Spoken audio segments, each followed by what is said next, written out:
नमस्कार, स्वागत है आपका कमोडिटी निवेश में, जहां हम आपको न सिर्फ कमोडिटी बाजार की खबरों से रूबरू कराते हैं बल्कि बेहतर ट्रेडिंग कॉल्स भी हम आपके लिए लेकर आते हैं। हमारे एक्सपर्ट्स कमोडिटी बाजार से जुड़े आपके सवालों के जवाब भी देते हैं। गोल्ड, सिल्वर, एग्री कमोडिटी हो या फिर बेस मेटल, तमाम कमोडिटी के बेहतर ट्रेडिंग कॉल्स आपको यहां पर हमारे एक्सपर्ट्स देते हैं। आज 2 मेहमान हैं जो आपको अगले आधे घंटे तक, 3 मेहमान हैं, माफ कीजिएगा। प्रथमेश माल्या हैं एंजल वन से, रवि देवरा हैं कुबरजी ग्रुप से और वीरेन वकील हैं पैराडाइम कमोडिटी से। आप तीनों मेहमानों का स्वागत है। चलिए एक बार सवाल पूछने का तरीका फिर से आपको बता देते हैं कि सवाल पूछने का तरीका बेहद ही आसान है। आप हमारे नंबर 9136934058 पर अपने सवाल हमें भेज सकते हैं और आपके सवाल हम अगले आधे घंटे तक लेने की कोशिश करेंगे। आप हमारे social media page Facebook, Twitter और इंस्टाग्राम के जरिए भी सवाल भेज सकते हैं। चलिए, लेकिन सबसे पहले बात आज चांदी की कर लेते हैं, क्योंकि चांदी की खरीदारी अब धीरे धीरे बढ़ रही है। वीरेंद्र सर, क्या हो रहा है चांदी में? खरीदने का सही समय है चांदी या अभी रुके? तो अगला जो फेड का मीटिंग है अगले बुधवार का, तब तक मार्केट सीमित दायरे में रहेगा। इसकी रेंज हम शायद 71,500 से 73 के बीच की रहेगी, यानी बेस वैल्यू की 2-3% वोलेटिलिटी होगी। जो शॉर्ट टर्म जॉबिंग करते हैं या शॉर्ट टर्म ट्रेड करते हैं वो 71,500 के आसपास बाय कर सकते हैं। 72,800 के आसपास का टारगेट और 71,000 का स्टॉप लॉस। वैसे दोनों साइड स्विंग ट्रेड का मौका मिल सकता है। जो भी थोड़ी वोलेटिलिटी आएगी वो नेक्स्ट वीक में फेड की मीटिंग है और साथ ही इन्फ्लेशन डेटा भी है, कंज्यूमर इन्फ्लेशन डेटा। तो ये डेटा जब तक नहीं आएगा तब तक मार्केट सीमित दायरे में रहने चाहिए। रवि जी, आप क्या सलाह देंगे? चांदी की जो खरीदारी बढ़ी है, क्या कुछ एक्शन बढ़ेगा या फिर से दायरे में ही रहेगी चांदी? रवि जी, अनम्यूट कीजिए प्लीज ऑडियो को। नेक्स्ट वीक में जैसे देखें तो ट्यूसडे इवनिंग तक कोई ज्यादा इम्पोर्टेंट इकोनॉमिक इवेंट नहीं है, तो मुझे लग रहा है कि जो ब्रॉडर गोल्ड एंड सिल्वर है वो दायरे में ही रहेगा। कोई ज्यादा बड़े उथल पाथल का मुझे चांसेस नहीं दिख रहा है।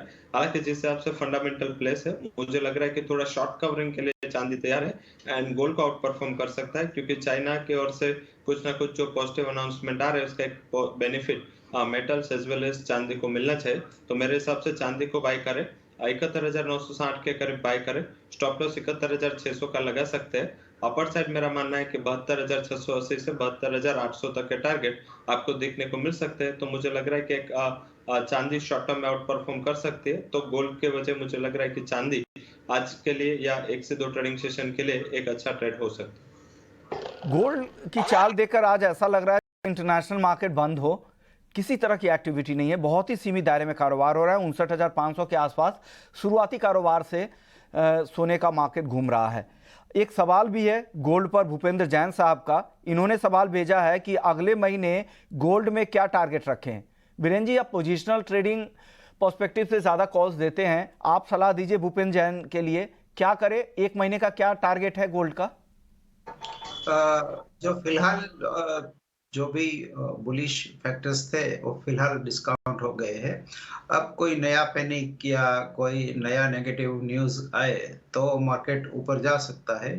फिजिकल मार्केट में डिमांड काफी कमजोर है, तो मैं यहाँ पोजिशनली कोई किसी को प्ले करना है तो 59,800-900 के आसपास शॉर्ट जाने का प्रेफर करूंगा, जिसमें स्टॉप लॉस 60,400-500 के आसपास का रहेगा और लक्ष्य 58,700-800 का रहेगा। इसकी समय अवधि मैंने बताया 2 से 3 वीक की रहेगी। ओके, अगले दर्शक है नीरज जैन है सिल्वर मिनी। इन्होंने शॉर्ट कर रखा है, बेच रखा है 71,150 रुपए में। क्या करना चाहिए? प्रथमेश जी, आप जवाब दे दीजिए नीरज जैन के लिए। आई थिंक यहाँ पर सिल्वर में ऊपर वाला जो रेंज है वो 73,000 का है और नीचे वाला जो है 70,000 का है। तो इनका एग्जैक्टली शॉर्ट 71,000 पे है। इनको स्टॉप लॉस लगाकर काम करना चाहिए। ऑलरेडी मेरे ख्याल से 72,000 के ऊपर है, 1,000 rupees already out of the money है। इनको एग्जिट कर लेना बेटर स्ट्रैटेजी होगी। अगले दर्शक है सुनील जैन है सोनीपत से। सोना खरीदा है 59,909 रुपए में। क्या करना चाहिए रवि जी इनको? 59,909 रुपए की बाइंग है। मेरे हिसाब से गोल्ड थोड़ा अंडर परफॉर्म कर सकता है। अभी जो मैक्रोस प्लेस है, मीटिंग तक कोई इतना ज्यादा बड़ा उथल पाथल की एक्सपेक्टेशन नहीं है, पर फिर भी आप क्या करें, अभी ये लेवल पे कुछ ना करे, बट थोड़ा उछाल यहाँ से 59,700 के करीब मिलता है तो एक बार 200 पॉइंट का बुक कर ले। मुझे नहीं लग रहा है कि बहुत ऊपर सस्टेन होगा, हायर लेवल से सेलिंग का कॉल बन रहा है। 59,400 के स्टॉप लॉस के साथ रुके, बट अराउंड 59,700 के करीब मिलता है तो एक बार मुझे लग रहा है कि एग्जिट हो जाना एक बेटर स्ट्रेटेजी हो सकती है। अगले दर्शक है अभिषेक हैं दिल्ली से। नेचुरल गैस में इंट्राडे के लिए क्या रणनीति अपनाएं? प्रथमेश जी, एनजी में इंट्राडे के लिए क्या कॉल देंगे आप? काउंटर है यहाँ पे, मेरे ख्याल से ऑप्शंस पे प्ले करें। 200 का out of the money call option पे बाय करना चाहिए। 8 रुपए की प्रीमियम पे मिल रहा है। 4 रुपए का स्टॉप लॉस लगाए, टारगेट 17 रुपए का रखें। अगले दर्शक हमारे साथ रौनक अग्रवाल हैं। अगले 10 दिन के लिए मूंग का क्या आउटलुक है? बीरेन जी, मूंग में क्या लग रहा है अगले 10 दिन के लिए? मूंग में एमएसपी पे काफी बढ़ोतरी हुई है। कल जो खरीफ एमएसपी डिक्लेयर हुई, बट फिर भी डिमांड साइड थोड़ी कमजोरी है और गवर्नमेंट दलहन के प्रति काफी जागरूक है। मींस कहीं होर्डिंग या स्टॉक लिमिट ऐसे चीजों में, तो दलहन में कहीं भी वो जो स्पेकुलेटिव बाइंग टाइप का नहीं है, तो मेरे हिसाब से मार्केट थोड़ा अंडर परफॉर्मर रहेगा। अगले दर्शक हमारे साथ धीरज हैं गुजरात से। कैस्टर में तेजी कब आएगी? क्या लग रहा है आपको रवि जी, कैस्टर में तेजी कब आएगी?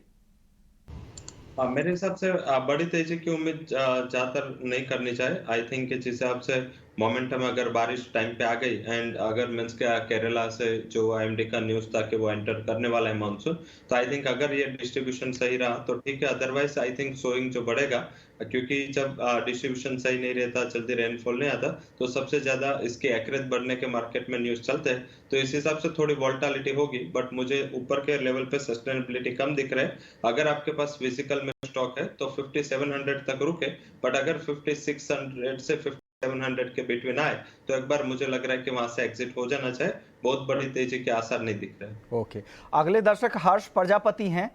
उनका सवाल है सिल्वर में इंट्राडे के लिए क्या करें?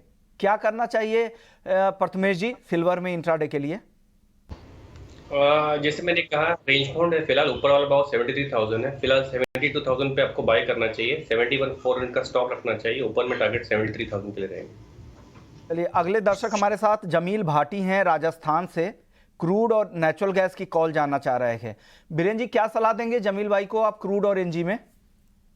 एनजी में 188 के आसपास में बाइंग प्रेफर करूंगा शॉर्ट टर्म के लिए। यहाँ 181 स्टॉप लॉस होना चाहिए। अपसाइड में 197 198 के आसपास का टारगेट रख सकते हैं। चलिए, अगले दर्शक का सवाल ले लेते हैं। अगले दर्शक है श्याम है हिसार से। 59,540 रुपए में 3 लॉट गोल्ड बाई किया है। रवि जी, क्या करना चाहिए इनको? 59,540 की बाइंग है। 650 660 के करीब एक बार सेलिंग के लिए वहां पे लिमिट प्लेस कर दे। मुझे लग रहा है कि हायर लेवल पे अगर नियर अबाउट टू 700 मिलता है तो एग्जिट हो जाना है, क्योंकि ओवरऑल ट्रेंड में मुझे लग रहा है थोड़ा वीकनेस है। बॉन्ड यील्ड्स बढ़ रहे हैं, डॉलर इंडेक्स करेक्ट हुआ है, पर जब तक बॉन्ड यील्ड्स में कुछ दबाव नहीं देखने को मिलेगा तब तक मुझे बहुत तेजी के असर नहीं दिख रहे। तो हायर लेवल पे एग्जिट का अच्छा कॉल ले सकते हैं। अभी 59,400 का स्टॉप लॉस जरूर से लगा। ओके, समीर हैं बुलंदशहर यूपी से। नेचुरल गैस और सिल्वर में आज के लिए स्ट्रेटजी जानना चाह रहे हैं। प्रथमेश जी बताइए, सिल्वर और एनजी में दोनों कॉल बता दीजिए समीर जी को। सिल्वर में बाय करना चाहिए 72,040 पर। 71,400 का स्टॉप रहेगा। टारगेट 73,000 के लिए रहेंगे। नेचुरल गैस में बिकॉज वोलेटिलिटी ज्यादा है, कॉल ऑप्शंस पे प्ले करें। 200 का out of the money call option buy करें। 8 रुपए की प्रीमियम पे मिल रहा है। स्टॉप लॉस 4 रुपए का लगाए, टारगेट 17 का रखे। ऑल्टरनेटिवली अगर आपको फ्यूचर्स कॉन्ट्रैक्ट में प्ले करना है तो 188 पे जून कॉन्ट्रैक्ट जो है वो बाय करने की सलाह रहेगी। स्टॉप लॉस 181 का रहेगा, टारगेट 205 के लिए रहेंगे। अगले दर्शक का सवाल ले लेते हैं। मीरा जैन है इंदौर से। चांदी में क्या करना चाहिए? चांदी में क्या करे बीरेन सर? इनको मीरा जैन को क्या सलाह देंगे आप? शॉर्ट टर्म थोड़ा रिकवरी बाउंस आना चाहिए। आज चाइना में थोड़ा रेट कट आया है, सिलेक्टिव रेट कट्स, तो थोड़ी रिस्क ऑन ट्रेड होगी। और बुधवार के पहले भी थोड़ा प्री पोजिशनिंग के हिसाब से हम शायद इसको 72 800 700 तक देख सकते हैं। शॉर्ट टर्म पे बाय कर सकते हैं, एक दो दिन का नजरिया अगर है तो 7200 के आसपास, 72-200 के आसपास बाय कर सकते हैं। स्टॉप लॉस स्ट्रिक्ट होना चाहिए 71-400 का। टारगेट में ऊपर में 72-800 से 73 का रख सकते हैं। नवीन कुमार है काकीनाडा से, गोल्ड बाई किया है 60,150 रुपए में 2 लॉट। अब क्या करना चाहिए प्रथमेश जी? इनको 60,000 60,150 की बाइंग है। फिलहाल ऊपर जाने के लिए कोई ट्रिगर्स नहीं है। नीचे का जो रेंज है 59,000 का है, ऊपर वाला रेंज जो है 60,000 का है। तो यहाँ पे कोई फ्रेश ट्रिगर्स नहीं है। इनको already out of the money है 600 रुपीज, यहाँ पे एग्जिट कर ले बेटर होगा स्ट्रेटजी। ओके, चलिए अगले दर्शक का सवाल ले लेते हैं। अगले दर्शक हमारे साथ हैं, अमित हैं दिल्ली से। क्रूड में जाना चाह रहे हैं कि क्या करे, आज क्या करे प्रथमेश जी? क्रूड में इनको क्या करना चाहिए, क्या सलाह है? जून महीना बाय करना चाहिए 3020 पर, फाइनेंस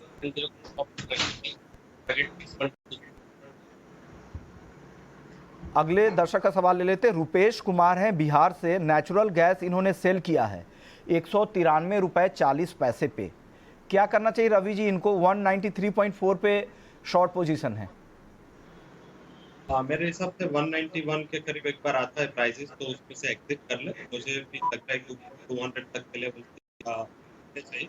उसके बाद क्या करें, एग्जिट हो जाए तो 200 के स्ट्राइक का कॉल ऑप्शन 8 के करीब बाय कर ले। स्टॉप लॉस 3 रुपए 80 पैसा का लगाए, और अपर साइड मुझे कॉल ऑप्शन 1280 तक दिख रहा है। तो शॉर्ट में ना रहे, मुझे लग रहा है कि शॉर्ट टर्म में नेचुरल गैस में थोड़ी उछाल 200 रुपए तक मिल सकते हैं, तो वहां पे फंसने के चांस ज्यादा है शॉर्ट साइड। तो वहां पे शॉर्ट कवरिंग के लिए प्ले करें, एंड आपकी पोजीशन से एग्जिट करके वहां के 200 के स्ट्राइक का कॉल ऑप्शन बाय कर सकते हैं। ओके, अगले दर्शक हमारे साथ हैं, अभिषेक हैं दिल्ली से। नेचुरल गैस में इंट्राडे की स्ट्रेटजी और यूएसडी आईएनआर की स्ट्रेटजी जानना चाह रहे हैं। वीरेंद्र सर क्या सलाह देंगे इनको, अभिषेक जी को? यूएसडी आईएनआर काफी फ्लैट मार्केट है, तो यहाँ कोई वॉलेटिलिटी दिख नहीं रही है। नेचुरल गैस में हल्का सा बाउंस शायद आ सकता है। ओके, आप यूएसडी आईएनआर पर क्या सलाह देंगे रवि जी? डेफिनेटली एक रेंज में फंसा हुआ है, बट जिस हिसाब से नजदीक आई फेड की पॉलिसी, डॉलर इंडेक्स में थोड़ा स्ट्रेंथ बढ़ेगा, तो इसका थोड़ा नेगेटिव इम्पैक्ट शायद रुपए पे होगा। हालांकि जो हमारा थोड़ा पॉलिसी डिफरेंस हुआ है, उसका भी थोड़ा एक नेगेटिव इम्पैक्ट आ सकता है, क्योंकि हमें एक स्टेटस को पे है, और वर्ल्ड में bank of Canada, Australian central bank साथ में अभी फेड है, उसमें भी शायद 25 बेस से रेट हाइक हो, तो मुझे लग रहा है थोड़ा इसका प्रेशर रुपए पे आ सकता है। 8250 के करीब बाय कर 8230 का स्टॉप लॉस के साथ, अपर साइड 82.80 तक के लेवल्स में देख रहा हूँ। हालांकि ऑल ओवर फंडामेंटल वाइज मुझे लग रहा है कि 83 भी नहीं जाना चाहिए, तो ट्रेडिंग के लिए आज से बाय कर सकते हैं। 83 के जितने करीब मिले वहां पे एक बार शॉर्ट सेल भी किया जा सकता है। ओके, अमित है नासिक से, चांदी सेल किया है 71,700 रुपए में 2 लॉट। क्या ये ट्रेड सही है क्या वीरेंद्र सर? इसमें हल्का सा बाउंस है, बट ओवरऑल मुझे ऐसा लग रहा है कि it's a very slow moving bear market. 78,000 से ये गिर के 70,000 तक, 70,000 तक हमने देखी। धीरे धीरे आगे शायद मैं 65-66 देखता हूँ। समय काफी लंबा होगा, 3-4 महीने का होगा। पिछले 3 साल में ये बहुत बार 65 भी हुई है और 75 भी हुई है। वीरेंद्र सर अगला सवाल है महावीर बेंगलुरु का, क्या सिल्वर एक हफ्ते में 75,500 रुपए तक जा सकती है क्या वीरेंद्र सर? इसके लिए कोई बड़ा ट्रिगर होना चाहिए, अदरवाइज ये उम्मीद वाला ट्रेड है। मींस उम्मीद पे दुनिया कायम है, उस तरह का ये ट्रेड है, तो मैं उस पर नहीं प्रेफर करूंगा। नवनीत है जीरापुर से, गोल्ड सिल्वर और क्रूड में क्या करना चाहिए, किस लेवल पे बाई या सेल करना चाहिए रवि जी? सिल्वर में मुझे लग रहा है कि 72,000 के बिलो मिले बाय कर ले। 70,680 एंड 70,800 का टारगेट रहेगा। 71,600 के करीब स्टॉप लॉस लगा के आप वहां पे बाय कर सकते हैं। क्रूड में मुझे लग रहा है कि 6,000 के करीब आप मिलता है, तो वहां पे बाय करें। स्टॉप लॉस 5,940 का लगा है, और 6100 तक के टारगेट में वहां पे देख रहा हूँ। तो दोनों कमोडिटीज सिल्वर एंड क्रूड दोनों में मेरी बाइंग की रिकमेंडेशन रहेगी। हालांकि गोल्ड में मेरा व्यू एक रेंज के लिए रहेगा। मुझे लग रहा है कि broader range would be around 59,300 से 59,700। तो अगर वहां पे थोड़ा अवॉइड हो सके तो अवॉइड करें, बट सिल्वर एंड क्रूड ये दो कमोडिटीज है जिसमें मुझे लग रहा है कि ये लेवल पे बाई किया जा सकता है। ओके, विशाल हैं सूरत से, क्रूड सेल किया है 6,027 रुपए में, नीचे कहाँ तक जा सकता है और जिंक किस लेवल पे बाई करें? प्रथमेश जी आप बताइए, क्रूड इन्होंने सेल किया है 6027 पर और जिंक बाई करना चाह रहे हैं, तो वो लेवल बता दीजिए बाइंग का, और क्रूड में क्या करना चाहिए? हमें फिलहाल मोमेंटम ऑपरेट का दिख रहा है 6120 6150 का दिख रहा है ऊपर में, तो यहाँ पे इन्होंने शॉर्ट की स्ट्रेटेजी अकॉर्डिंगली प्ले आउट करे और इनका स्टॉप लॉसेस लगाए वहां पे। फिलहाल क्रूड में तेजी का ध्यान है और जिंक में ऐसे कुछ खास स्ट्रेटेजीज यहाँ पे दिखाई नहीं दे रही है, बट मेरे ख्याल से यहाँ पे कॉपर में बेटर अपॉर्चुनिटीज है इन कंपेयर टू जिंक। तो आप जिंक को छोड़िए और यहाँ पे कॉपर को बाय की स्ट्रैटेजी में रखिए। 718 पे बाय करने की सलाह रहेगी, 714 का स्टॉप रहेगा, 726 के लिए टारगेट रहेंगे। अब बात कर लेते हैं मॉनसून की। हमारे साथ डीएस पई साहब जुड़ गए हैं आईएमडी से। सर शुक्रिया, आपने वक्त दिया हमें। पहला सवाल होगा सर, मॉनसून की एंट्री केरल में हो चुकी है, आप लोगों ने ऐलान कर दिया है कि केरल मॉनसून पहुंच चुका है, लेकिन विपर्य जो है चक्रवात की वजह से आप लोगों की तरफ से ऐसा कहा जा रहा है कि मॉनसून की आगे की जो चाल होगी वो कुछ दिनों तक धीमी रह सकती है। इस पर आप क्या कहेंगे?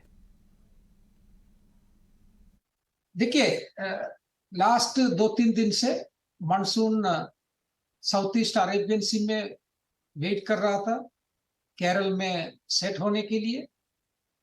जैसे आपने बताया, जो साइक्लोनिक सिस्टम है बाइपोलर के कारण लास्ट 4th, 5th, 6th ये 3 दिन में थोड़ी मानसून में वीकनेस हुई। इसके कारण इंस्पाइट ऑफ अच्छी बारिश मिली 4th को केरल में, जो विंड कंडीशंस सेटिस्फाई नहीं हुआ, इसलिए हम लोग ऑनसेट डिक्लेयर नहीं कर पाए। लेकिन एक बार ये सिस्टम थोड़ा फर्दर नॉर्थ होने के बाद ये मानसून फ्लो के साथ डिटैच हो गया। हमने देखा कि लास्ट ऑलमोस्ट 24 to 36 आवर्स में विंड फ्लो लो लेवल में बहुत स्ट्रांग हो गया, ऑलमोस्ट 20 नॉट्स के आसपास आ गया। Depth of westerly, monsoon westerly up to mid tropospheric level तक आ गया। साउथ ईस्ट अरेबियन सी में अच्छी क्लाउडिंग मिली। इसके वजह से हम लोग देखा कि लास्ट 2 दिन में केरल में ऑलमोस्ट वाइड स्प्रेड बारिश मिली, इसलिए आज मानसून का ऑनसेट हुआ केरल में।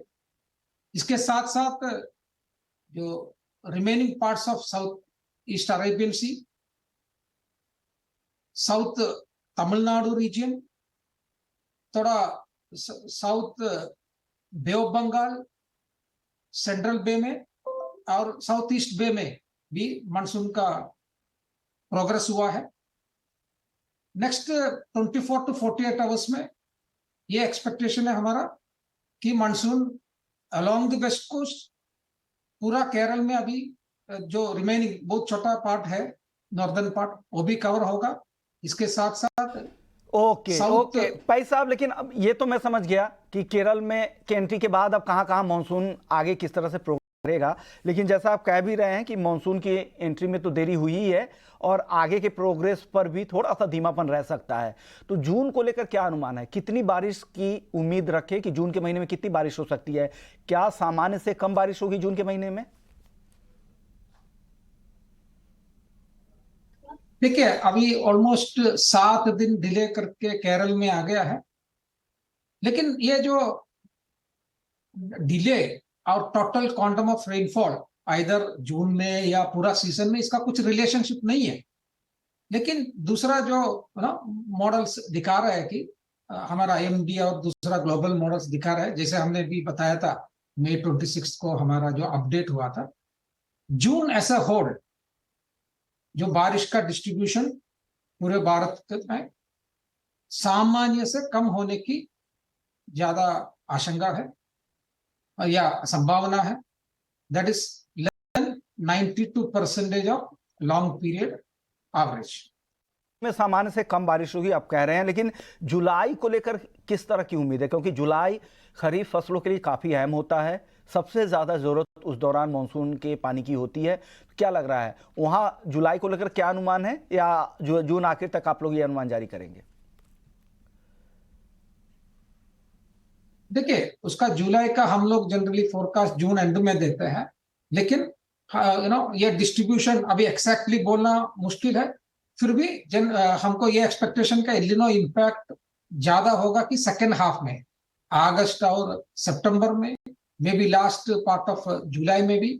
ओवरऑल जैसे हमने बताया जून में बिलो नॉर्मल है, लेकिन सीजन ऐसा होल 96% है, यानी नॉर्मल के आसपास रहने की संभावना है। एलिनो होगा, आपने जैसे करेक्टली बताया, एलिनो अभी ऑलरेडी थ्रेशोल्ड कवर हो गया है, ये जो एलिनो थ्रेशोल्ड। और लेकिन इसका इम्पैक्ट मानसून में आने के लिए जनरली थोड़ा वो कपलिंग, ओशन और एटमॉस्फेरिक कपलिंग में थोड़ा गैप रखता है। जनरली 1 मंथ to 2 मंथ का गैप होता है कभी कभी। तो कभी 1 महीने में इम्पैक्ट हो सकता है, शुरू हो सकता है, कभी 2 महीने में। तो इसीलिए मैंने बताया थोड़ा सेकेंड हाफ में होता है जनरली। फिर भी even if that happens in the month of July, at the same time हमने जो पॉजिटिव आईओडी कंडीशंस फॉर्म होने की भी संभावना बताया था, और वो स्ट्रॉन्ग पॉसिबिलिटी है। ये टू सम एक्सटेंट एलिनो की नेगेटिव इम्पैक्ट मानसून के ऊपर, एलिनो की नेगेटिव इम्पैक्ट पर थोड़ा शमन लेके आएगा। तो इसलिए हमें लगता है ओवरऑल जब यदि डिस्ट्रीब्यूशन अच्छा होगा, ये इंपॉर्टेंट है। मानसून कम होने से भी डिस्ट्रीब्यूशन, यदि हमें अच्छी डिस्ट्रीब्यूशन मिला तो इतना इश्यू नहीं हो। बिल्कुल बिल्कुल सही। अगर डिस्ट्रीब्यूशन सही रहे तो कोई ज़्यादा दिक्कत नहीं होगी। मॉनसून अगर 1-2% ऊपर नीचे भी हो तो डिस्ट्रीब्यूशन का रहना जरूरी है, यानी हर हिस्से में ठीक ठाक बारिश होनी चाहिए। पता ये नहीं कि कुछ हिस्से में अच्छी बारिश हो और कुछ में बिल्कुल सूखे की स्थिति हो जाए। सर, एल नीनो एक बड़ी चिंता है। आप कह भी रहे थे कि मॉनसून सीजन में एल नीनो एक्टिव रहेगा। एक्टिव तो रहेगा, लेकिन कब एक्टिव ज़्यादा हो जाएगा? जून, जुलाई, अगस्त, सितंबर 4 महीने हैं। क्या जुलाई आखिर से अगस्त में कब एक्टिव होगा एल नीनो? देखिए जैसे मैंने आपको बताया, वो जो कपलिंग, ओशन एटमॉस्फेरिक कपलिंग में थोड़ा लैग होता है, 1 महीना 2 महीना, कभी 3 महीना भी, इसका डिपेंड करता है। सिमिलरली वो जो सी सरफेस टेम्परेचर जो पैसिफिक में, सेंट्रल पैसिफिक में ज्यादा वार्म होता है क्या ईस्ट पैसिफिक में, इसका में भी फर्क होता है। तो ये सभी कभी स्लोली इवोल्यूशन होते होते बोल सकेंगे। लेकिन हमें लगता है कि इसका जो एलिनो का इम्पैक्ट मेनली सेकेंड हाफ में ही होगा। Actually एलिनो almost definitely that is happening, because almost ये है, पक्का आ रहे हैं। बिल्कुल बिल्कुल सही बात है, पक्का आ रहा है। लेकिन सेकेंड हाफ जो होगा अगस्त सितंबर के महीने को लेकर चिंता है। वहां पर हो सकता है कि मानसून पर निगेटिव असर डाले। बीरेंद्र सर, रवि जी, आप दोनों आपने सुना आईएमडी के साइंटिस्ट डीएस पई साहब को कि मानसून को लेकर किस तरह का अनुमान है। अब खरीफ फसलों को लेकर जो नई एमएसपी है उसका भी ऐलान हो चुका है। क्या लग रहा है कीमतों को लेकर? सबसे पहले एक एक करके बताइए, सोयाबीन और ग्राउंडनट। बीरेंद्र सर बताइए, क्या आउटलुक है, क्या लग रहा है आगे?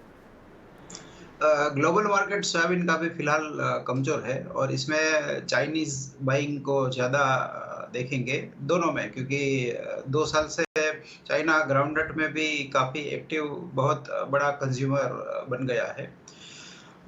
फिलहाल तो काफी अनिश्चितता है मॉनसून की, बट ओवरऑल ऐसा लग रहा है कि दोनों मार्केट आउट हो चुके हैं। सर, अब अगला सवाल मेरा होगा ग्वार को लेकर। मॉनसून से पूरी तरह से रिलेटेड कमोडिटी है। क्या लग रहा है, जिस तरह के मॉनसून को लेकर बयान आ रहे हैं, जिस तरह की डिले हुई है, ग्वार के प्राइसेस किधर जाएंगे आगे? ग्वार में मुझे लग रहा है कि प्राइसेस को, ये क्वेश्चन मुझे था ना? दीजिए रवि जी, बीरेंद्र सर से उसके बाद ले लेंगे।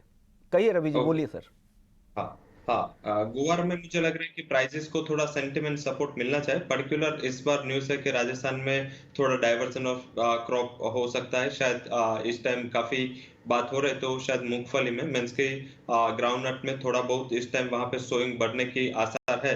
तो लग रहा है कि थोड़ा एरिया वाइज भी देखे, थोड़ा पल्सेस में भी जा सकता है। तो मुझे लग रहा है कि जो प्राइस है इस हिसाब से गुआर में थोड़ा ज्यादा मींस के फार्मर्स का जो प्रेशर है सोइंग का वो कम रहेगा, और इससे मुझे लग रहा है कि प्राइसेस को एक सेंटिमेंट सपोर्ट मिलना चाहिए। शॉर्ट टर्म के किसी को कोई ट्रेड करना है, मुझे गुआर गम बेटर लग रहा है। अगर डाउन साइड 10,600 10,500 के करीब मिल जावे तो एक अच्छी अपॉर्चुनिटी बाई की। शॉर्ट टर्म में 10,000 का लेवल ध्यान में रखे as stop loss. Upper side मेरा मानना है 11,500 से 12,000 की जो रेस्टिव रेंज है वहां तक एक बार प्राइस जाने चाहिए। इनिशियली जो सोइंग के नंबर आएंगे, एक तो जिस हिसाब से आज केरला से एंट्री होगी तो राजस्थान आते हुए काफी टाइम होगा, तो एंट्री भी डिले है। और साथ में अगर थोड़ा बहुत अनइवन रहा, जिस हिसाब से आईएमडी ने अपने रिपोर्ट में बोला भी है कि राजस्थान में ओवरऑल बारिश कम होने के आसार है, जी। तो अगर ऐसा रहा तो प्राइसेस को सपोर्ट मिल सकता है। ओके बीरेंद्र सर, छोटा जवाब दीजिएगा, ग्वार को लेकर आपका क्या आउटलुक है? कुछ भी कहना मुश्किल है क्योंकि मानसून 100 डे की इवेंट है, 100 दिन की इवेंट है, तो जल्दी चेंज नहीं करेंगे। कोई बात नहीं सर, शुक्रिया बीरेंद्र जी आपका, रवि जी आपका, प्रथमेश जी आपका, आप लोगों ने वक्त निकाला। तो कमोडिटी निवेश में इतना ही, लेकिन बाकी खबरों के लिए आप बने रहिए ET Now स्वदेश में।